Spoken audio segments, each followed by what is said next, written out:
Hello friends, मैं हूँ निशा और स्वागत करती हूँ आपका अपने यूट्यूब चैनल निशा ऑनलाइन प्लेटफॉर्म में। हेलो फ्रेंड्स, आज हम पढ़ेंगे विराम चिन्ह। तो सबसे पहले हम देखते हैं कि विराम चिन्ह किसे कहते हैं। तो विराम का अर्थ होता है ठहराव या रुकना। जिस तरह हम काम करते समय बीच बीच में रुकते हैं फिर आगे बढ़ते हैं, वैसे ही लेखन में भी विराम की आवश्यकता होती है। अतः पाठक के मनोविज्ञान को समझते हुए उसके भावबोध को सरल और सुबोध बनाने के लिए विराम चिन्हों का प्रयोग होता है। कामता प्रसाद गुरु जी ने विराम चिन्हों को अंग्रेजी से लिया हुआ मानते हैं। वे पूर्ण विराम को छोड़कर से सभी विराम चिन्हों को अंग्रेजी से संबद्ध करते हैं। इन्होंने इसकी संख्या जो कि 20 बताई है, जो इस प्रकार से है। पहला है अल्प विराम, और दूसरा है अर्ध विराम, तीसरा है पूर्ण विराम, और चौथा है प्रश्न चिन्ह, पांचवा है विस्मयादि चिन्ह, छठवां है निर्देशक चिन्ह या डैश बोलते हैं, और सातवां है कोष्टक चिन्ह। कोष्टक 3 प्रकार का होता है, ये कोष्टक और ये वर्गाकार कोष्टक और ये सर्पाकार कोष्टक। इसे हम काफ़ी डिटेल में देखेंगे एक एक करके आगे।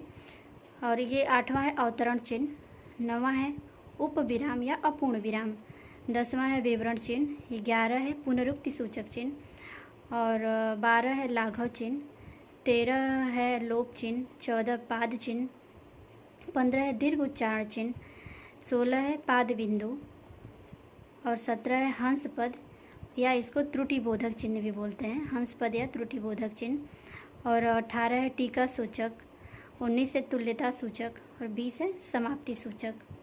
तो आइए इसको हम एक एक करके देखते हैं। पहला है अल्प विराम। तो भाषा को पढ़ने या बोलने में जो थोड़ी देर का ठहराव आता है उसे अल्प विराम कहते हैं। जैसे सोहन, श्याम और राधा दौड़ रहे हैं, यहाँ सोहन और श्याम के बीच में अल्प विराम का प्रयोग हुआ है और इसे और अव्यय के साथ जोड़ दिया गया है। तो अल्प विराम का प्रयोग कई परिस्थितियों में होता है। जैसे कि एक और हो जाता है कि वाक्य में जब 2 या 2 से अधिक समान पदों, पदांशों अथवा वाक्यों में संयोजक अव्यय और जो होता है वो एक संयोजक अव्यय है और की गुंजाइश हो, वहाँ अल्प विराम का प्रयोग होता है। तो जैसे एक उदाहरण ले लेते हैं पद के लिए। पहले हम लेते हैं उदाहरण। तो पदों को हम कैसे जोड़ते हैं, जैसे लिखते हैं राम, लक्ष्मण, भरत, यहाँ और अव्यय लगाते हैं, और शत्रुघ्न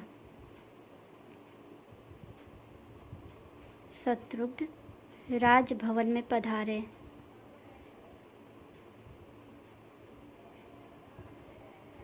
तो यहाँ पे अल्प विराम का प्रयोग हुआ है और इसे और अव्यय के साथ जोड़ दिया गया है। और वहीं देखते हैं वाक्यों में इसका प्रयोग कैसे होता है।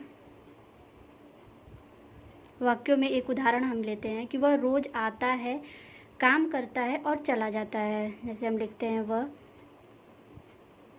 रोज आता है। यहाँ पे और अव्यय को लुप्त करके यहाँ पे हम अल्प विराम का प्रयोग कर देते हैं। वह रोज आता है, काम करता है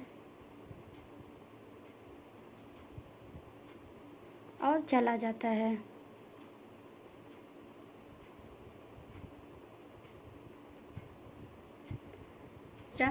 कि यदि वाक्य में कोई अंतर्वर्ती पदांश या वाक्य खंड आ जाए तो वहाँ अल्प विराम का प्रयोग होता है। अंतर्वर्ती पदांश या वाक्य खंड आ जाए तो इसका मतलब होता है कि जैसे इसको एक उदाहरण के साथ हम समझ सकते हैं कि लिखते हैं कि क्रोध, और यहाँ लगाते हैं अल्प विराम। क्रोध चाहे जैसा भी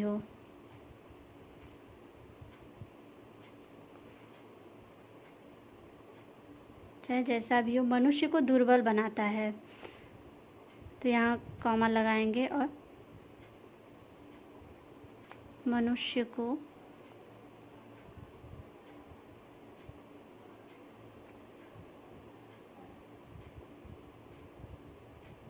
को दुर्बल बनाता है। तो यहाँ हम देखते हैं कि यहाँ वाक्य खंड में और अंतर्वर्ती पदांश जो दिया गया है, वहाँ एक वाक्य है कि क्रोध एक वाक्य है और चाहे जैसा भी हो यह दूसरा वाक्य है, वह मनुष्य को दुर्बल बनाता है। तो इन सभी को जोड़ने के लिए यह जो है कि अल्पविराम का प्रयोग किया गया है। और वहीं तीसरा देखते हैं, तीसरे सिचुएशन में क्या हो सकता है कि यदि वाक्य के बीच पर इसी से, इसलिए, किंतु, परंतु, अतः, क्योंकि, इससे, तथापि इत्यादि अवयवों का प्रयोग होता हो तो इसके पहले अल्प विराम का प्रयोग किया जा सकता है। जैसे इन सभी को हटाने के लिए अल्प विराम का प्रयोग जब हम कर लेते हैं तो ये सब चीज़ें वहाँ लुप्त हो जाती हैं। जैसे हम देखते हैं एक उदाहरण लेते हैं कि ऐसा कोई काम न करो, ऐसा कोई काम न करो जिससे तुम्हारी बदनामी हो। तो यहाँ पे अल्पविराम का प्रयोग करके जिससे तुम्हारी बदनामी हो, इस वाक्य को जोड़ दिया जाता है।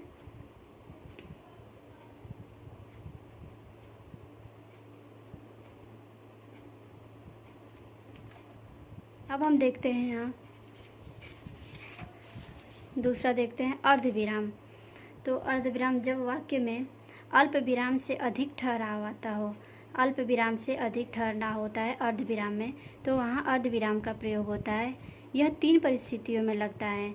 एक तो जहाँ प्रमुख वाक्य और अन्य खंडों में बहुत अधिक संबंध न हो तथा जहाँ वाक्य और उपवाक्य में पूरी तरह असंबद्ध हो और वहाँ वाक्य तथा उसके खंडों में कथन पर परिणाम जो है कि अंत में आए, वहाँ पे अर्धविराम का प्रयोग होता है।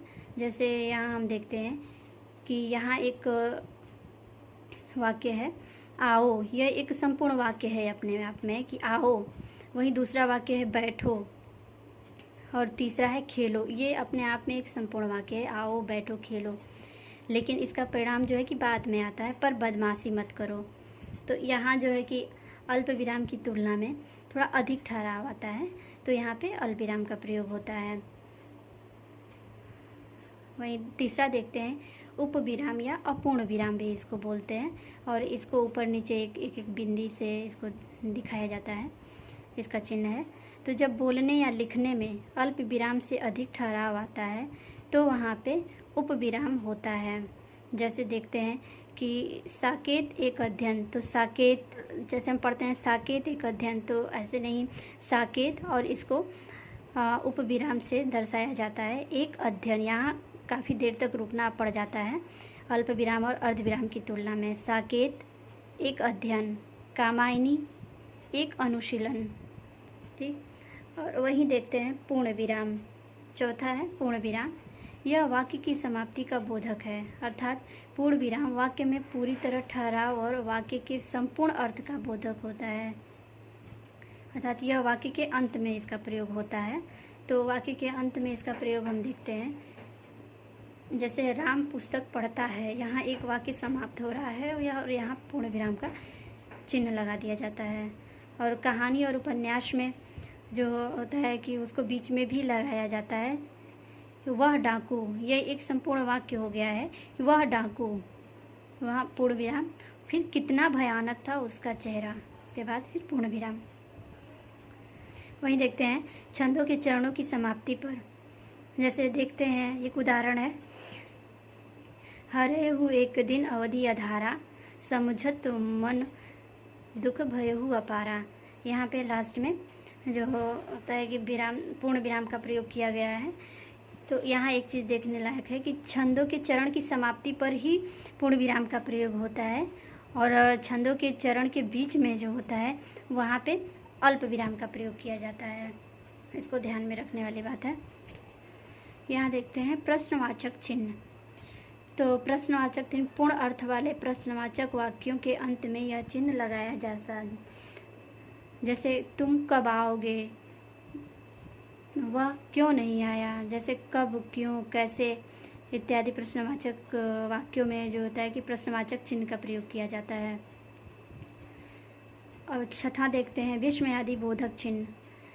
तो हर्ष, शोक, प्रसन्नता, उल्लास, आश्चर्य, घृणा आदि भावों की अभिव्यक्ति करने वाले वाक्यों में विस्मयादि बोधक चिन्हों का प्रयोग किया जाता है। जैसे आह बेचारा चल बसा, यहाँ शोक का भाव प्रकट किया जाता है, तो यहाँ आह फिर विस्मयादि बोधक चिन्ह का प्रयोग किया जाएगा। और फिर छी छी, तुम कितने घृणित आदमी हो, यह घृणा के लिए प्रयोग किया जाता है। तो इस तरीके से ये विस्मयादि बोधक चिन्ह का प्रयोग किया जाता है।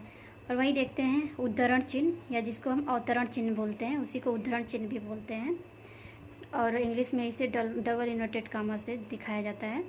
तो देखते हैं कि जब किसी के कथन को या तो किसी पुस्तक के अंश को ज्यों का त्यों उद्धृत करते हैं, ज्यों का त्यों उसको लिख देते हैं, तो वहाँ प्रारंभ और अंत में इस चिन्ह का, जैसे एक उदाहरण है कि कबीर वाणी के डिक्टेटर थे, और ये किसने कहा है? हजारी प्रसाद द्विवेदी ने। तो स्वतः हजारी प्रसाद द्विवेदी के ही कथन को यहाँ पे रख दिया गया है, तो इसको डबल इन्वर्टेड कामा अर्थात उद्धरण चिन्ह से दर्शाया गया है। वही देखते हैं 8वां है संयोजक चिन्ह या निर्देशक चिन्ह। इसे संयोजक चिन्ह या योजक चिन्ह भी बोलते हैं, और इसको एक छोटी सी लाइन से दिखाते हैं। और यहाँ देखते हैं कि हिंदी में इसे समासिक चिन्ह भी कहते हैं। समासिक चिन्ह या योजक चिन्ह या संयोजक चिन्ह या निर्देशक चिन्ह, इसे कई नामों से जाना जाता है। तो यह दो सहचर अथवा विपरीतार्थक शब्दों के मध्य यह चिन्ह प्रस्तुत होता है। जैसे लिखते हैं आचार विचार, रंग रूप, आना जाना। तो इस तरीके से यहाँ इसके बीच में ये योजक चिन्ह या संयोजक चिन्ह का प्रयोग होता है। वही 8वां देखते हैं कोष्टक। तो कोष्टक क्या होता है? इसका प्रयोग किसी शब्द के अर्थ को स्पष्ट करने, क्रमांक को घेरने तथा नाटकों के पात्रों की गतिविधियों अथवा रंग संकेतों के लिए होता है। यह 2 प्रकार का होता है, वर्गाकार कोष्टक और सर्पाकार कोष्टक। तो वर्गाकार कोष्टक का प्रयोग कहाँ होता है? यह कोष्टक भूल सुधारने अथवा शब्द को किसी त्रुटि के सही दिखाने के लिए किया जाता है। यह कोष्टक को घेरने का भी काम करता है, वह कोष्टक को घेरने का भी काम करता है। तो इसका एक उदाहरण हम देख लेते हैं। जैसे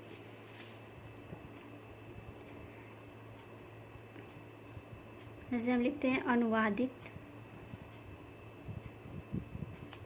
अनुवादित ग्रंथ।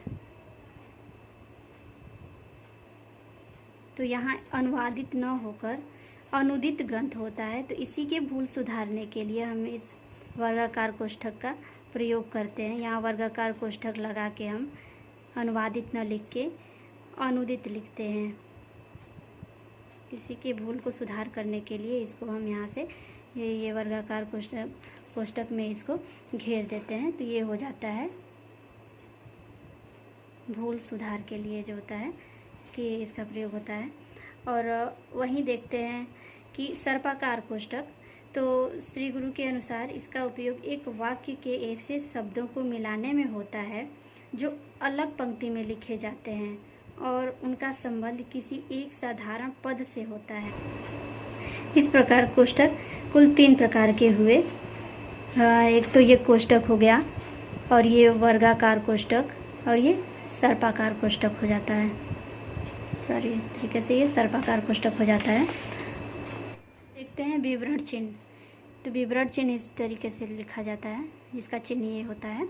तो किसी स्थान, वस्तु या व्यक्ति के वर्णन में इस चिन्ह का प्रयोग होता है।